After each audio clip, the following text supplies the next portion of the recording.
सिंह चौहान आज one nation one election पर अपने विचार व्यक्त करना चाहूंगा कि 1951 से 1967 तक चली यह परंपरा अब टूट चुकी है। फिर क्यों आज 58 साल बाद हम इस विषय पर बात कर रहे हैं? इसकी आवश्यकता क्या है भी या नहीं? चलो बात करते हैं।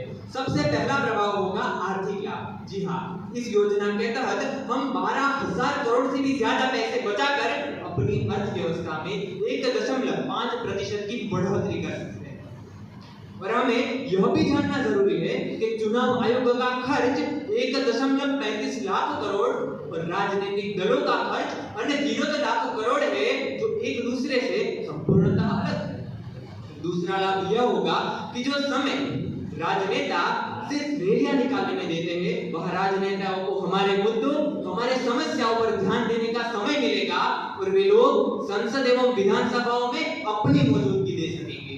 सरकारी कर्मचारी, सुरक्षा दल एवं शिक्षक बार बार हो रहे चुनाव को छोड़कर अपने वास्तविक कार्य को कर सकेंगे। और साथ ही साथ इसकी समस्याएं भी है। तो सबसे पहली समस्या है केंद्र सरकार के हाथ में सत्ता का केंद्रीकरण, और विपक्ष के अनुसार यह विपक्ष को कमजोर कर सकता है और हाँ, स्थानिक दलों को खत्म भी कर सकता है और देश के बड़े मुद्दों के तहत छोटे मुद्दों को खत्म कर सकता है। किंतु अगर हम यह विचार एक देश एक चुनाव को संपूर्णतः बहिष्कार करते हैं, तब हम प्रश्न कर रहे होते हैं भारतीय मतदाता की क्षमताओं पर।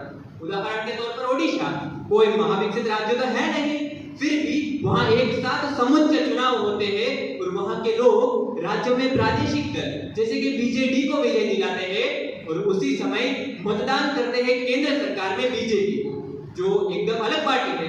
फिर भी क्या हम इस उदाहरण को एक सम्मानपूर्ण नहीं ले सकते? और सबसे मुख्य समस्या यह होगी कि अगर हम 5 साल के सभी चुनाव को एक बार करा दे, तो राजनीतिक दल और राजनेताओं को मौका मिल जाएगा हमारे बीच से आने वाले 4 साल के लिए अदृश्य होने का, क्योंकि अब उन्हें आवश्यकता नहीं होगी बार बार चुनाव में मत मांगने के लिए जनता के बीच आने की, उनकी समस्याएं सुनने की और कुछ झूठे वादे करने की। इस समाधान के समस्या स्वरूप हमें देखना चाहिए अमेरिका को, जहां पॉलिटिकल डिबेट्स अर्थात राजनीतिक विमर्श होता है। और यही मेरा व्यक्तिगत सुझाव है कि हमें Indian version of political debates की आवश्यकता है, तो न केवल चुनाव जीतने के लिए, किंतु चुनाव के बाद भी वर्ष के हर निश्चित समय काल में राजनेता और जनता के बीच राजनीतिक, सामाजिक, आर्थिक, राजनीय व्यवस्था और विमर्श होना चाहिए। मैं बस यही कहना चाहूंगा कि हमें समस्याओं का समाधान करना है, सर्वनाश नहीं। अस्तु, जय हिंद, जय भारत।